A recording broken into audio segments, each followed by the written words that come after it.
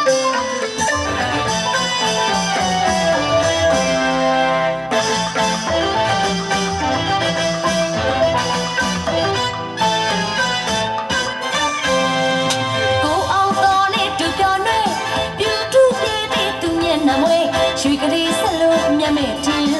ီပြတ်ထားတဲ့ရုံလို့တင်မောင်မောင်ခေါ်တဲ့ကိုအောင်မောပြောင်းချောချောနဲ့စတိစပြေထူကဲလို့တမျိုးပါပဲ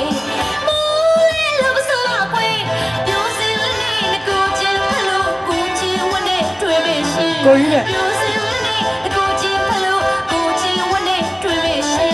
အများဆွေလို့မခွင်းနိုင်မင်းအတောင်းသေးတဲ့ကလာနဲ့မတွေ့တဲ့ခေ ဒါပဲမတွေ့ဘူး ဘယ်လူอ่ะ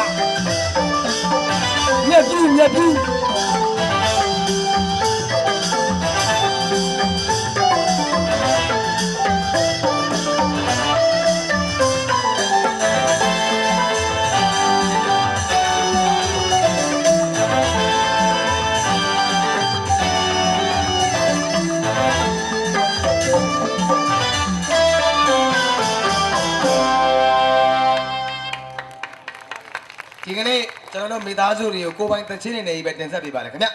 ဒါကျွန်တော်တို့ပိတ်သက်များကိုတူတူတန်တန်ကျေးဇူးဆက်တင်လို့ကျွန်တော်ဖိုင်စရာ15သိန်းနဲ့ဆက်အကုန်ကြခံပြီးတော့ဒါလေးတွေမလိုက်တန်းထုံးတေးစရာ တေးဆရာ မလိုက်တန်းထုံးပါခင်ဗျ တေးဆရာနှုတ်စီတန်းထောင်းကနေပြီးတော့ မလိုက်တန်းထုံးနည်းနည်းမှနိုးစီတန်းထုံးပါမှာ နှုတ်စီတဲ့စိတ်နာပဲဟာ အဲ့ဒါကျွန်တော်တို့ကိုယ်တိုင်ရေးခဲ့တဲ့တခြင်းတွေပါခင်ဗျာ။အော်အလှငွေလေးရရင်လူကြီးမင်းများအကြောင်းကြားပေးပါခင်ဗျာ ကျွန်တော်ခေါင်းကလူကြီးတွေကအလူငွေလေးဘယ်လောက်ရလဲဆိုတော့ကျွန်တော်အကြောင်းကြားပေးပါဟုတ်ကဲ့ ပရိသတ်များအားလုံးအလုပ်ကြီး အားလုံးဘယ်လောက်ရတယ် ။ခင်ဗျာဘယ်လိုလဲ။ သိန်း90ရတယ် ဒီနေ့မှတိုင်းကတော့စေတက်တက်စိုက်နေအောင် ဟိုကျန်တဲ့မဆက်ကိုကျင်ဝဲဆိုင်မယ်ဟုတ်ကဲ့ ဟုတ်ကဲ့ကျွန်တော်စာပေးဟုတ်တယ်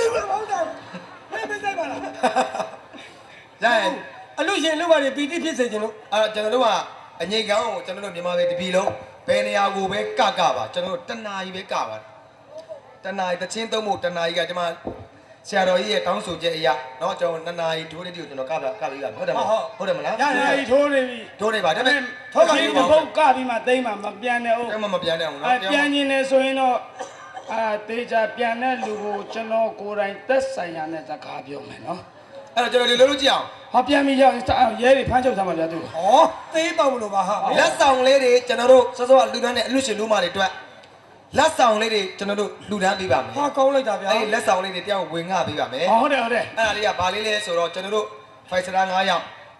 ်ကျွန်တော်မများပိသက်များရဲ့မေတ္တာကြောင့်လူတစ်လုံးသူတစ်လုံးတော့ဖြစ်သွားပါတယ်ခင်ဗျာ အရင်တော့ခွေးတစ်လုံးမြောက်တစ်လုံးပါ ဟုတ်ကဲ့ကျွန်တော်တို့ခွေးပေါ်တော့ကိုကျင်ဘက်ကမြောက်ကြီးဟာပါတယ်မဟုတ်ဘာကြောင့်လဲကျွန်တော်တို့တွေမလေးရှားစင်ကာပူအိန္ဒိယပြီးတော့ပြီးခဲ့တဲ့လကကျွန်တော်တို့ကိုရီးယားနိုင်ငံကို8ရက်ကြာတောက်ပြုတ်ပေးတင်ဆက်ခဲ့ရပါတယ်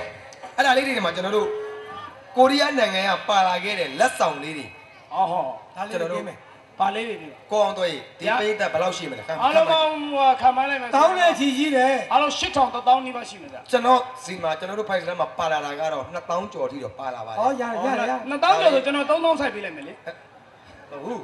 လက်ဆောင်ပေးမယ်ဟာလေးတွေ ဟောအဲ့ဒါ ကျွန်တော်တို့ကိုရီးယားနိုင်ငံကကျွန်တော်တို့ရဲ့ပိသက်တွေဝယ်လာခဲ့တာလက်ဆောင်ပစ္စည်းလေးတွေပါပြီးလို့ချင်းကျွန်တော်တို့တယောက်ချင်းကျွန်တော်ဆရာတော်ကြီးဖျားကြီးမှာအကုန်လုံးဝင်ထုတ်သွားလို့ရပါတယ် ဟုတ်ပြီ အဲ့ဒါကိုရီးယားနိုင်ငံကပါလာခဲ့တဲ့ကျွန်တော်တို့စက်တီးတပတ် နင်းမေတော့အဲ့စတိတစ်ပတ်ကိုဘယ်မျက်နှာနဲ့တော့မပြောလား စောက်တက်ပတ်ကုန်ပါ ဘယ်မျက်နှာကိုစတိတစ်ပတ်နဲ့တော့ရမှာလဲ ဒီမှာရှောက်ပြောနေတာလေ နေမိမဖေမ မဟုတ်ဘူးမှာစက်တီးနဲ့လှုပ်ထားတဲ့ locket ဒီပြားလေး ဩတပတ်တုံးလေးကိုလောက်ကတိလို့ထား ဆွဲကြိုးလေးပါ အဲ့လိုပြောလေ မင်း အဲ့လိုပြောပါလားမင်းကစတိတစ်ပတ်နဲ့တော့ဘယ်မျက်နှာတော့မလဲအဲ့စတိပြ အဲ့ဒါစက်တီး locket ပြားလေးပါဆွဲကြိုးလေးပါကျွန်တော်လိုက်ဝယ်ရပါမယ်ပြီးတော့နောက်တစ်ခုပါနောက်တစ်ခုကတော့စက်တီးမိမအယုတ်ကလေး နင်းမေတော့ကျိုးကုန်ပါနော် မဟုတ်ဘူးလေစက်တီးနဲ့လှုပ်ထားတဲ့အကယ်ဒမီရုပ်ထုပုံစံမျိုးဒါမျိုးလေး ဟောစတီးမြောက်ရုပ် နည်းနည်းမှစက်တီးမြောက်ရုပ်ပါအဲ့ဒါကျွန်တော်တို့ဒီမှာအဲ့ဒါလေးက show kit ပေါ်မှာတင်ထားလို့လည်းအရန်လှပါ အလှထားလား အဲ့ဒါကိုကျွန်တော်တို့လူကြီးတွေမှာအထားခဲ့ပြီးတော့ကိုယ့်ကိုရေထုတ်ပါကြကျွန်တော်အများကြီးတော့လိုက်မပေးနိုင်ပါဘူးမိုးလင်းသွားမှာဆိုလို့ပါ ဟုတ်တယ် ဒီခေါက်ကျတော့ကျွန်တော်တို့ပစ္စည်းလေးကတော့ဈေးကြီးပါတယ် ရောင်းပါ ဘယ် ပါ ပါလားလို့ အဲ့ဒါကတော့ကျွန်တော်တို့ရောင်းပါပါဒါပေမဲ့အားတော့အားနာပါတယ် လို့အား ကျွန်တော်ရောင်းနေတာကတော့မြန်မာငွေနဲ့တော့သိမရောင်းကျင်ပါဘူးဟမ်ဘယ်လောက် 4,6500ရရှိပါတယ် 4,600,000တာတို့လက်ကောက်တန်တကွင်းလုံးပါဗျာအားရစရာကြီးကြာဘယ်တော့ကောင်းတာလဲတော်တော်မှကျွန်တော် တော တို့ င်း အနှံ့ နဲ့4သိန်းကျော် ကျွန်တော်တို့အနှံ့မသွားနိုင်လို့အနှံ့သွားအဲ့ဒီမကရအောင်ပါ9သိန်းပြီးပါတော့ရဟုတ်တယ်မလားကျွန်တော်တို့ 5 star 3သိန်းဆိုတော့အားလုံးပေါင်း6သိန်းပြီးပါတော့ရတယ်ဟုတ်တယ်မလား ဟုတ်တယ် ဟုတ်ဗျာဘယ်တော့ကောင်းတဲ့အလှူလဲဗျာအလကားကျွန်တော်တို့အမှုအမှန်ဆိုဒါမျိုးလှူပြီးမှမဟုတ်ဘူး ဟုတ်တယ်ဗျာ ဒါကြုံကြိုက်လို့လှူရတာလှူဗျာ နေရင်ထိုင်ရင်နဲ့ကုသိုလ်ရပါ ဒီဘွဲကိုလာကြည့်လို့လှူရတာဒီဘွဲမှာလာမကြည့်ရင်မလှူရတော့ဘူးကဲအဲ့တော့ ကျွန်တော်ဒီတစ်ခေါက်ရောင်းမှာကတော့ကျွန်တော်တို့ဟွာပေါ့နော်အိန္ဒိယနိုင်ငံကပါလာခဲ့တဲ့ကွန်ပျူတာလေးပါဒီကွန်ပျူတာလေးပါ ကွန်ပျူတာဒီမှာလည်းရှိတာပဲလေ မဟုတ်အိန္ဒိယကွန်ပျူတာထုတ်တာအရန်ကောင်းတယ် ဟာမတူးလား ကမ္ဘာမှာအိန္ဒိယကွန်ပျူတာအကောင်းဆုံးပဲ နံပါတ်1ပေါ့ အဲ့ဒါကျွန်တော်ပေးသမျှဝယ်ကျင်တော့ကျွန်တော်နည်းနည်းဈေးလျှော့ပြီးကျွန်တော်ရောင်းပေးမယ်ပေါင်းကနက်လောက်ပါပဲနော် အော်မြန်မာငွေ ဒီ နဲ့ မှာ ပါ လူကြီးတွေလာကြည့်တယ်မိသားစုတွေလာကြည့်ကြလေ ကောင်းပါလေကောင်းပါလေ ဝယ်နေမှာပါဒါပေမဲ့ကျွန်တော်ဒီကပေးတဲ့တွေအတွက်ပေါ့ကျွန်တော်အဲ့ကက်ဆက်လေးကိုကွန်ပျူတာလေးကိုပေါ့နော်ကျွန်တော်ဒီလက်တွေ့စမ်းပြပါ အဲ့ဒါတော့စားပြလေ အဲ့ဒါတော့ကျွန်တော်ရဲ့စားပစ်ပေါ့ဝန်ဆောင်မှုပေါ့နော် ဟုတ်ကဲ့ ကျွန်တော်လုပ်ပြပါမယ်ကြိုက်ရင်တော့ဝယ်သွားလိုက်ပါ ကောင်းတယ်ဗျာ နော် ကောင်းပါ အလုံးတစ်လုံးပဲပါတော့တယ်တစ်လုံးမှာကျွန်တော်တို့ကြိုက်လို့ရှိရင်ဝယ်လိုက်ပါ ဟုတ်ကဲ့ ဒီကက်ဆက်ကဘယ်လောက်တောင်ကွန်ပျူတာဘယ်လောက်တောင်ကောင်းလို့ဆိုတော့တကဘာလုံးမှာရှိတဲ့သတင်းတွေအားလုံးကိုပတ်ကြည့်လို့ရ ဒီကောင်ကအောက်ဆက်အပေါ်ဆက်တွေပါရော အကုန်ဘာမှမလို့ ဟုတ်လား ကွန်ပျူတာဒီတစ်ခုတည်းနဲ့အကုန်တကဘာလုံးမှာရှိတဲ့အကြောင်းအရာတွေကိုပတ်ကြည့်လို့ရ အမိုက်တယ် ပြီးတော့အကုန်ပတ်ကြည့်လို့ရပါတယ်ခင်ဗျာနေပါတော့မလို့လေ ဒီပွဲကင်းနဲ့ပတ်ကြည့်တော့ချီးပုံလေးပဲတက်နေပြီပဲနဲ့ မလုပ်ပါနဲ့အဲ့ဒါအကြောင်းအရာတွေကိုအိုဘားမားဘာလုပ်လဲတမရပလာပူတင်ဘာလုပ်လဲအကုန်သိတယ် အော်တကဘာလုံးကြောင်းသိတာပေါ့ ပြီးတော့တကဘာလုံးမှာရှိတဲ့ပေါ်သမျှတချင်းတွေအားလုံးကိုဖမ်းယူစုပ်ယူနားထောင်လို့ရ မိုက်တယ်ခင်ဗျားပြောတယ်ကျွန်တော်အဲ့ကက်ဆက်ကိုကြည့်ကိုကြည့်ချင်းနေပြီ ကြည့်မလား ကြည့်ချင်းနေပြီ ကွန်ပျူတာကက်ဆက်ကလေးပါ ဟုတ်ပြီ ဟောကဲ ဟောသူ အ တို့ ပြောခံပြီလိုက်မလာနဲ့ဆိုလိုက်လိုက်ရတယ်ဗျာ မင်းတို့လင်ညီမတွေအခုမှတွေ့ ကျမတို့ကလေအဲ့တော့ တော့မနောက်နဲ့ကိုအောင်မော်ကြီးကက်ဆက်လေးတွားထုတ်ပေးစမ်းပါဗျာပတ်ကင်မှာနေခဏနေ ရှေ့မှာအာမခံနဲ့ရှောက်ပြောတယ်ကျွန်တော်ပါကင်ဖောက်အောင်ပါ ပတ်ကင်တော့ဖောက်လိုက်ပါတော့ပါ ခဏလေးစောင့်လိုက်နော် ခဏစမ်းကဲပေးတယ်ဗျာအိန္ဒိယကွန်ပျူတာရန်ကောင်းပါလေကြိုက်ရင်တော့ဝယ်သွားလိုက်ပါချက်ချင်းကျွန်တော်တို့ရောင်းလိုက်ပါနော်ကဲဟုတ်ပြီကွန်ပျူတာလာပါတကယ်ကောင်းတာပါနော် ဒါမှကျွန်တော်ဒါကွန်ပျူတာကြွားပြောတာမဟုတ်ဘူး ဟုတ်ကဲ့ ကွန်ပျူတာအပိုင်းနဲ့ပတ်သက်ရင်အိန္ဒိယတကယ်ကောင်းတာဟုတ်တော့ကျွန်တော်ကဘာလုံးမှာတော့ first လို့တော့ပြောလို့ရတယ်ကွန်ပျူတာအိန္ဒိယလာတဲ့ကွန်ပျူတာဒီ laptop လေးတွေဆိုရင်တခြားကြည့်လိုက် ဟုတ်ကဲ့ အရန်ကောင်းတယ်သုံးလို့ကောင်းတယ် အရန်မိုက်တာ သူ ဘ မဲ ယ်နေလာတဲ့ပစ္စည်းနဲ့မှမတူဘူး ဒါကျွန်တော်ရဲ့ကွန်ပျူတာကက်ဆက်လို့ခေါ်ပါတယ်ကိုအောင်မဘာဖြစ်တာလဲ ပါကင်ဖောက်တာမောတယ် နည်းနည်းမှပါကင်ဖောက်ကြတာမောပါမှာတိတ်တွေနဲ့ကတ်နေအောင်မယ်သူစတီးတွေထိလို့မရမကောင်းဘူးခလုတ်တွေနဲ့ ခင်ဗျာတိတ်ကြီးများတာဗျာကတ်ကိုကတ်နေတော့ မခွာလိုက်ပါမသားရနဲ့ဒါတော့ ခွာအောင်ခွာချင်း အရသာလားခါလဲမသား မတော်ကက်ချက်လို့ပဲခွာအောင်ခွာချင်းတော့ ဟုတ်ကဲ့ကျွန်တော်ဒီကက်ဆက်ကလေးကတော်တော်ထူးခြားပါတယ်အဲ့ဒီကက်ဆက်ကဒါတစိတ်ကတော့ခွေးတစိတ်ပါ ဟင် ခွေး တခါမှမကြဘူးနော်တစ်စိတ်ကခွေးတစ်စိတ်လို့ ဒါခွေးတစိတ်ပါကိုလံဘီယာတပ်ပြားထုတ်တာပေါ့ဒါကျွန်တော်တို့ဒါဒီဟာလေးတွေသိလား ခွဲပါလား ဒါကောင်းငင်ဧရိယာကျိုးလေးတွေဒီကျိုးလေးတွေကလည်းအကုန်လုံးစုပ်ယူပြီးတော့နားထောင်လို့ရ ကိုမြတ် ဟေး ခမည်းကျိုးကသပင်နဲ့တူတယ် ဒါလူကက်ဆက်လေးဗျာကွန်ပျူတာအဆင့်မြင့်ဆုံးပဲ ဟောဟော ပြီးတော့ကဒီမှာဒါလေးတွေသိလား အဲ့ဒါဘာလို့ ဒါလေးတွေကဒါပိုင်းလော်မီဒီနှလုံး မျက်လုံးလို့ထင်တာ မျက်လုံးပုံလား တော့အရှင်နေအသေးမို့အရှင်နေ အော်အော်အော် ဒီအပေါက်ကိုသိလား အဲ့ဒါဘာလို့ မိန်လာပေါက် ဟာဟဲ့မိန်းပေါက်တော့လောက်ပါဟာ ဟောမိန်ပေါက်လား ဟေး အောက်မှာတွဲလိုက်ဖို့ရှိတယ်မီးပြတ်ရင် ACDC ထိုးတာ အော် तू ကနှမျိုးသုံးတာ တူးပင်အနောက်မှာအပေါက်တစ်ပေါက်ရှိတယ် အဲ့ဒါဘာလို့ ပင်ကောင်း အော် ဟုတ်ဂျက်ပင်ထိုးတဲ့အပေါက် အဲ့ဒါချက်ပင်ခေါ်လာပေါက်လား ဟုတ်တယ်ခင်ဗျ အဲ့ချက်ပင်ပေါက်ကကျုပ်ချက်ပင်နဲ့ဆန်လာမဆန်လာထိုးကြည့် မလုံးနဲ့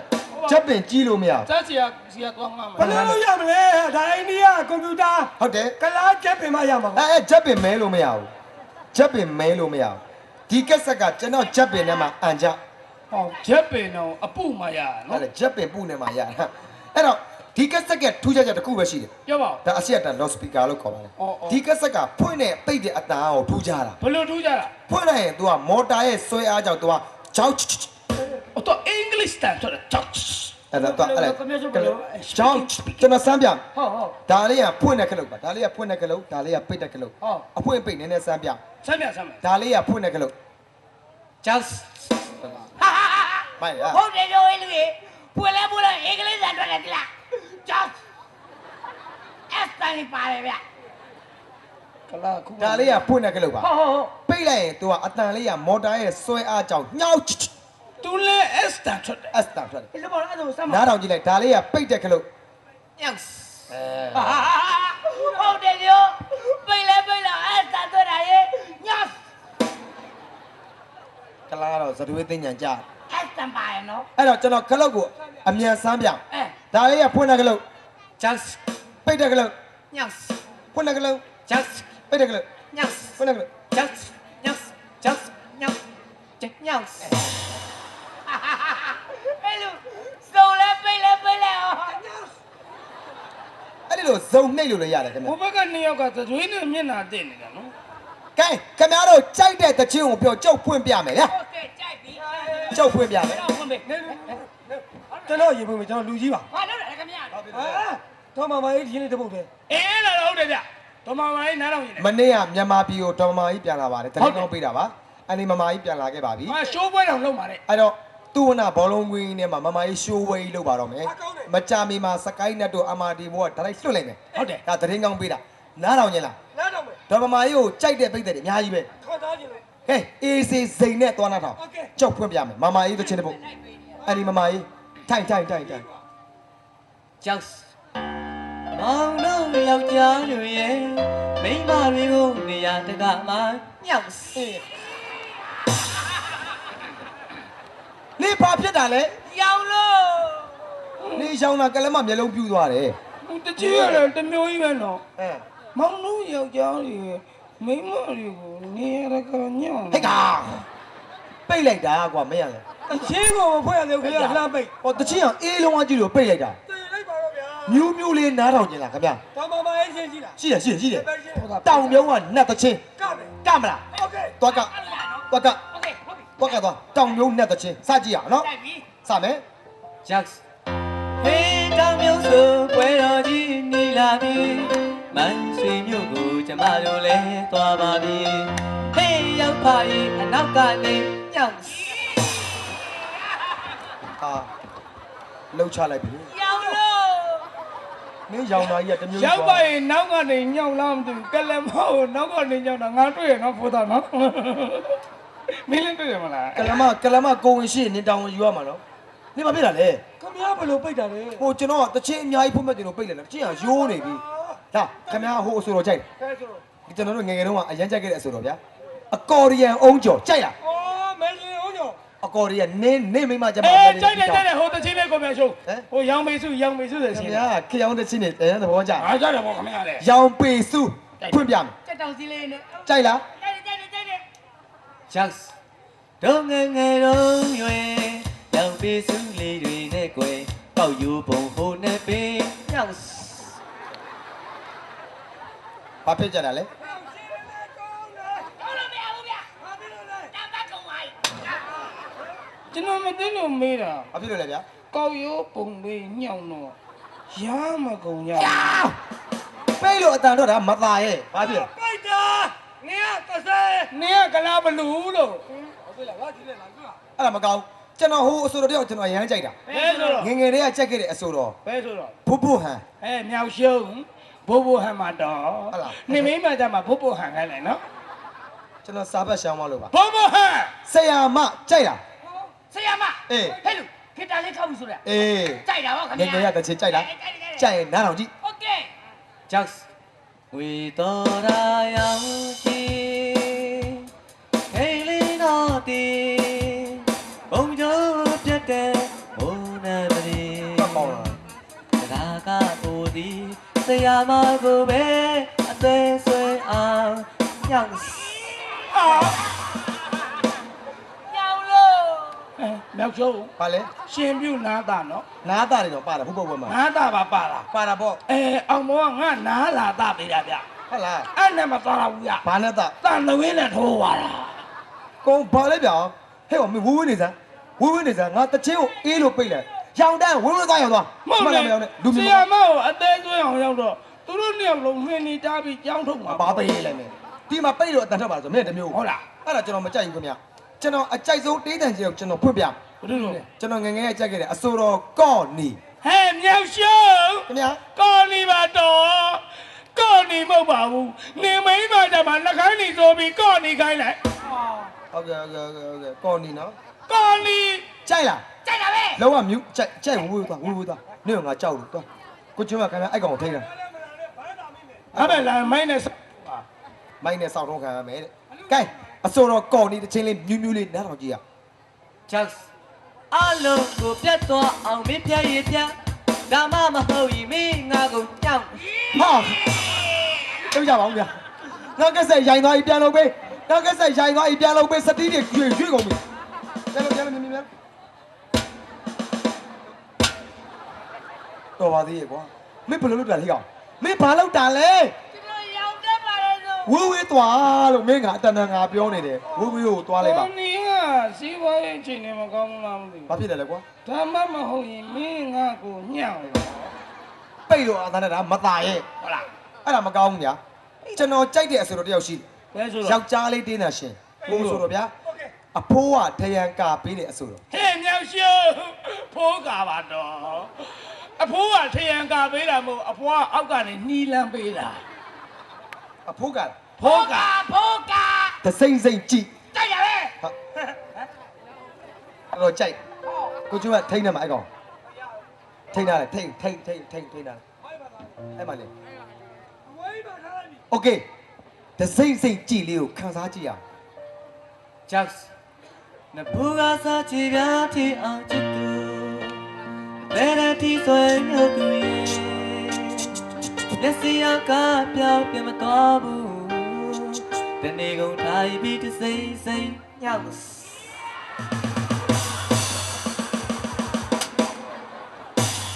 အောင်မလေးတိုင်ပုံကြီးယုံရတော့မယ်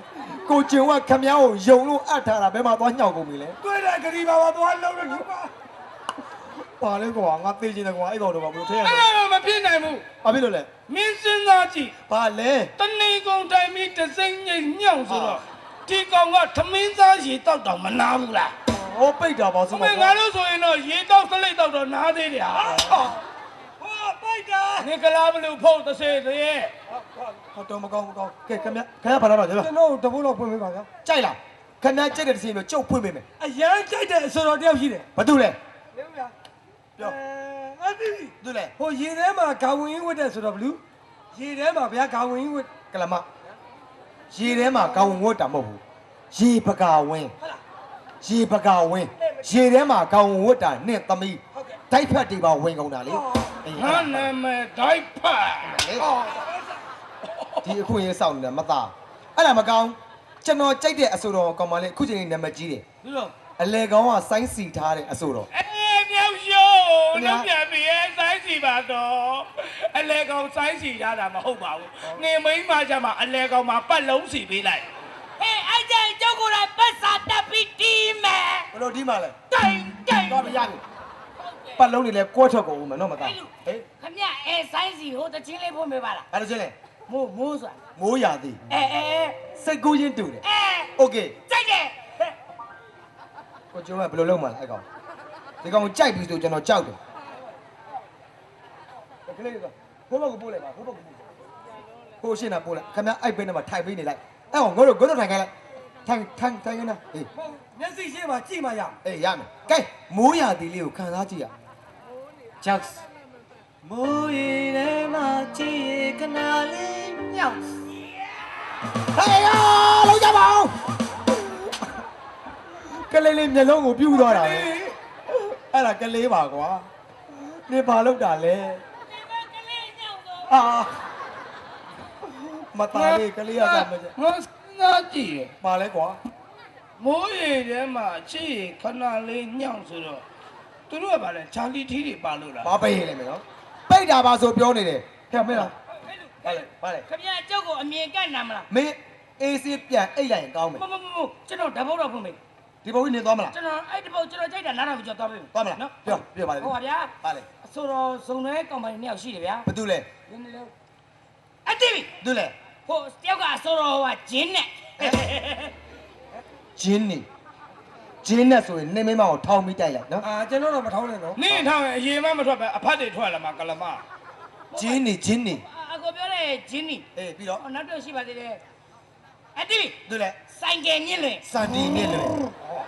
စန်ဒီမြင့်လွယ်ဆိုင်ကယ်နဲ့ပါသွားတာနေမင်းမ ဟုတ်လား အေး အားကြောင့်တင်ပါလေဈေးဘုံနေပါတယ် တေဟုတ်တယ် ဟိုတချင်းဗျာ ဘာလို့ချင်းလဲ ကြာပါတယ်ကွာ လှုပ်ဝေးမယ်လေ နံပါတ်ကြီးတယ် အဲ့ဒါပဲနေသွားမလား သွားမသွားမသွား လှုပ်ဝေးမယ် ဟုတ်ကဲ့ လက်ဟုတ်ပြီ ဂျင်းနီ ဒီကနာတော့ ကဲဝေးဝေးသွားငါလည်းငါတော့မကတ်နဲ့ငါတော့မကတ်နဲ့သွားငါနဲ့ဝေးဝေးနေစမယ်မကတ်နဲ့ဝေးဝေးက Jacks မေချောင်းရတဲ့အိမ်စံဒီထပ်ပါမပုံမလာဘူးမကြပါနဲ့ကောင်းနေမနာညောက် ကေဘီသမားသွားညောင်းနေတယ်အဲ့ဒါအောက်ကိုတက်ကြိုက်လက်တက်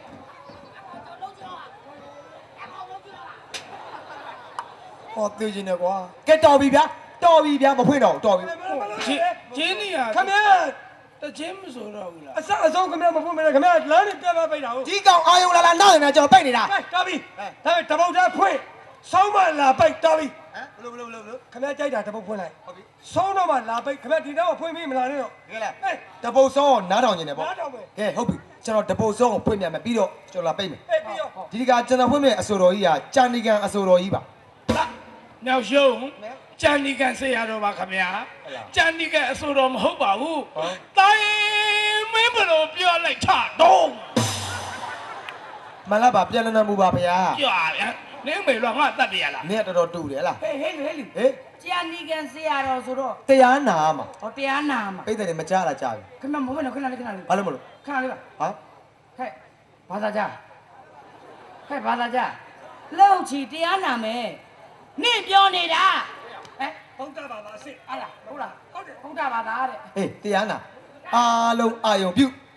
ကြာနေကန်ဆရာတော်ကြီးတရားကိုနာကြရအောင် ကြောက်ယနေ့ပြောသမျှဟောသမျှတွေကတပားမကြတာရှိရင်ဇီဝတန်တူတိခိုင်းရတာပြန်ကြပြီတော့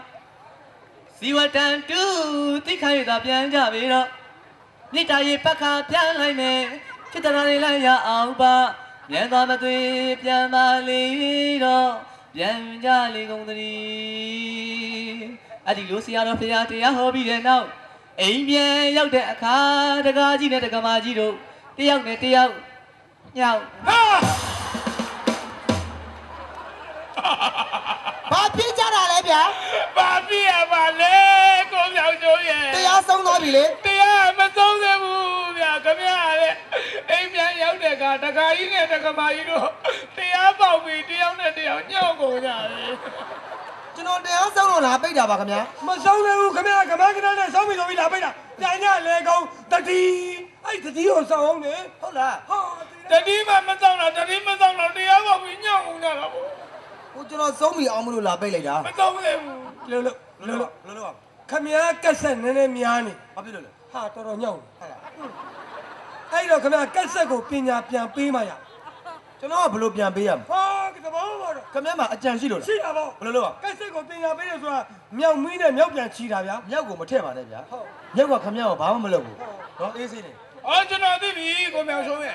ဒီလို အင်း အမဲစီနဲ့အမဲကြော်တာဗျာ ငချင်းစီနဲ့ငချင်းကြော်တာဘာပဲ ဟောကျွန်တော်သူ့တုံးနဲ့သူ့ပြန်ရိုက်ခိုင်းတာမလား အဲ့ဒီဘော ရပြီ ဘာလို့ တောက်လျှောက်ညှောက်နေတဲ့ကက်ဆက်ကျွန်တော်အမြင်ကတ်နေတာကြာပြီ အဲ့ သူ့ကိုကျွန်တော်ပြန်ဒုက္ခပေးလိုက် ဘယ်လိုပေးမလဲ ဩလွယ်လွယ်လေးပါဟင်းသရာထုံးရင်ရဲ့မိသားစုကိုတော့ပဲတချင်းနဲ့ ဘာမှမဆိုင်ဘာမှမဆိုင် အဲ့ဟုတ်တာပဲ ဟိုအပိုက်လေးဆိုကြည့်ရသားတို့သမီးတို့အပိုက်ဆိုကြည့်လိုက်ဆိုကြည့်လိုက်ခင်ဗျာသဘောပေါက်သွားလိမ့် တာတို့သမီးတို့လက်ဆယ်ပြထိတ်မှမို့လို့ရှိခိုးကြတော့ပါရစီကျေးဇူးရှင်ဖေဖေနဲ့မေမေဟင်းဟာကတ်စကအဖေနဲ့မေကိုဟင်းခိုင်းတာလားဟာโอเคလောက်ဆန်းမသားကတ်စလောက်ဆန်း ကလမမန်တက် ဘယ်လိုငင်းပါလား အေးသူ့ဖေးနဲ့သူ့မေကိုပြန်ဒုက္ခပေးတာ အဲ့ဒါဖွဖွ ကြိုက်လား ကြိုက်တယ် နားထောင်ကြည့်လိုက် ဟုတ်ကဲ့ သေဖို့တာပြန်ကက်ဆက် ကြောက်တာတော့သမီးတော့လက်စပြတိတ်မမို့လို့ချစ်ခိုးလို့ကတော့ပါရစေကျေးဇူးရှင်ဖေဖေနဲ့မေမေ ဘာလဲဟာဘာလဲ ဟဲ့လူ အေး ပိတ်တယ်ဗျာ ပိတ်တယ်မထွက်ဘူးကွာ ဟုတ်တယ်ကျွန်တော်လည်းညစ်တယ်မထွက်ဘူး ဟာ ကိုမြောင်ရှုံး ခင်ဗျာ ခင်ဗျာကစက်ကခုနအကုန်လုံးညောင်းနေဗျာ ဟုတ်တယ် အခုသူ့အဖေနဲ့မိကြမှာလေညောင်းမို့နော် ဟုတ်တောင်းပါမနဲ့ကျွန်တော်ကက်ဆက်ကကိုကကြိုက်လက်အလမ်းမှာဖုန်နေနည်းနည်းထိသွားတယ်ဟတ်မှာဖုန်ကတ်သွား မဆိုင်ဘူးခင်ဗျာကတ်စကစပွင့်နေရမမအေးရောမေဆွေရောကော်နီရောဖုန်းကြီးပါညောင်ပြီးပြီဟမ်သူ့အဖေနဲ့မိကြမှာမညောင်အဲ့ရသူ့အဖေနဲ့မိနဲ့ကိုမညောင်ညောင်ဝိုင်းသူ့အဖေနဲ့မိမညောင်ခင်ဗျာသတ်ပြီ ကိုမြောင်ရှုံးရေမြောင်ရှုံးနေကစက်ကိုညောင်းခိုင်းလိုက် နင်းကစမမညောင်းကလမနင်းကိုတက်ညောင်းတော့မှာနော် ကျွန်တော်လည်းအမဲသားမကြိုက်ဘူးခင်ဗျ ဟုတ်ကဲ့ပါလို့ပါပဲရတောင်းပါလေရ ကဲကိုအောင်မောခင်ဗျားယူလာတဲ့ကက်ဆက်ခင်ဗျားဟတ်ကိုဖုန်နဲ့ခါပေးလိုက် ဖုန်တက်လိုက်တယ် ဖုန်ကတ်နေလို့ ဟုတ်ကဲ့ဟုတ်ကဲ့ ခင်ဗျားလိုပေးပါဗျာတောင်းပါပါကဲလို့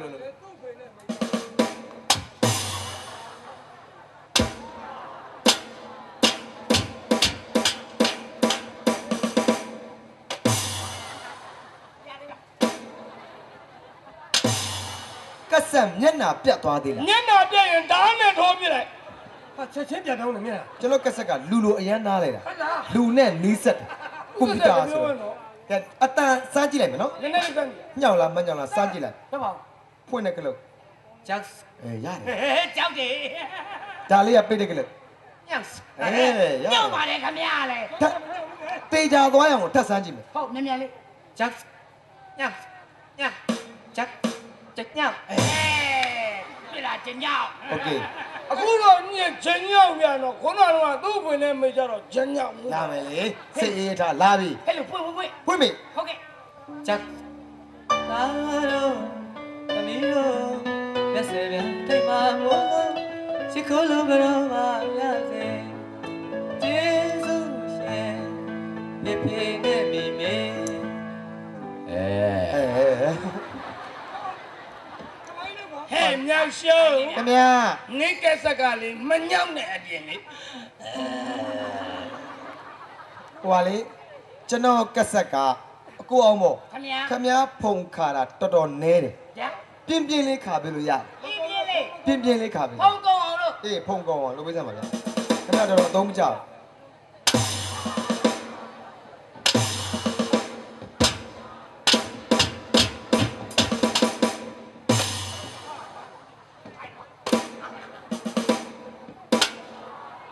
ဟိုဘက်ဆောင်းသွားပြီ ရ ဟိုဘက်ဆောင်းနေတယ် နည်းနည်းတက်ကျွန်တော်နည်းနည်းခလုတ်စမ်းကြည့်လိုက် ဟုတ်ကဲ့ ကြောက် ဟာနည်းနည်းရှော့ရ ဟာပြီလို့အတုတ်ကစားကြောင်းတော့သူသိတယ်ကြာ မင်းကကက်ကအသားလည်းကျတော့ဖက်ခနဲ့ဆို မဟုတ်ခမရလက်နာနေမဒီမိုက်နဲ့ မိုက်နဲ့ဆိုကွဲသွားလိုက်မယ်ကျွန်တော်ကက်ဆက် တွင်းနေတယ်သူကဖုန်းနေလို့ test နေလို့ တက်စ်တီ ကြောက် ပို့တော့ပြင်းသွားမိုက်ပါ ညောက် အဲ အတန်သေးရော ညောက်ကြောက်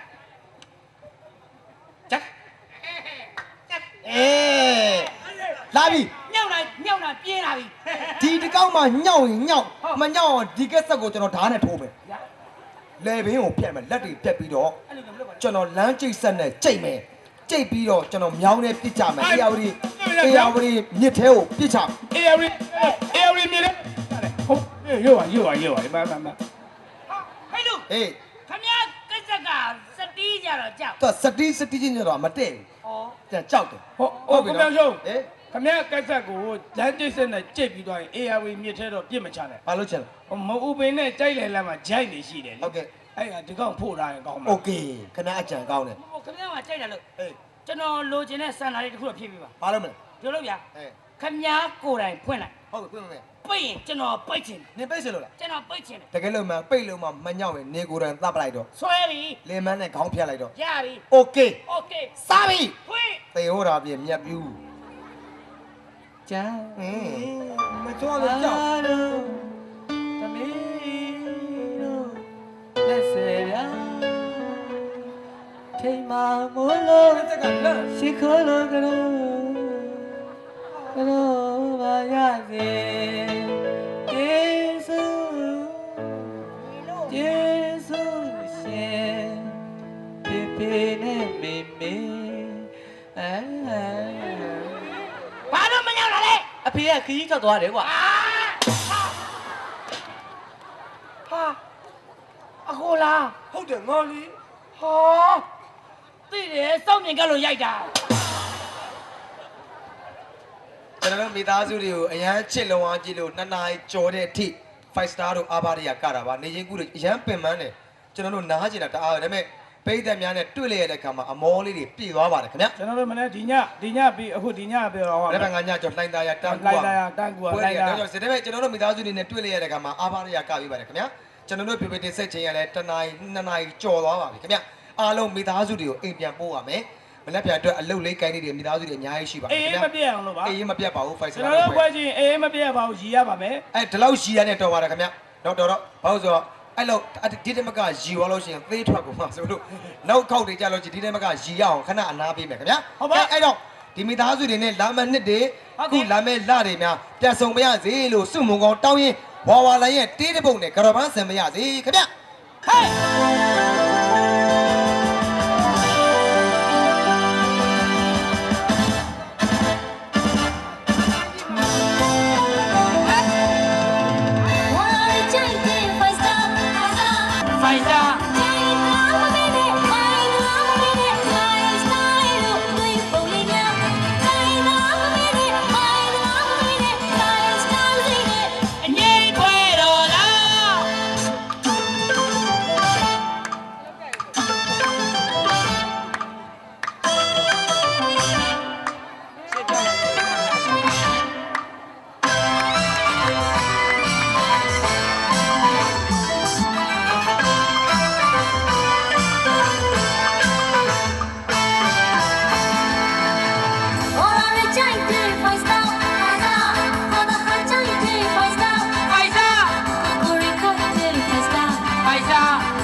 အလူပညာဆိုတာပန်းတဲ့ဖွယ်မှာပဲ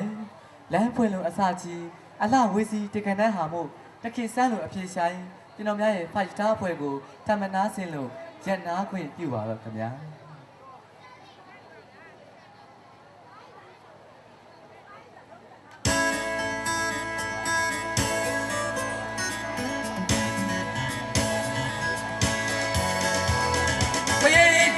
ပြည်သူများအမောင်းပန်းပြေဖို့ွယ်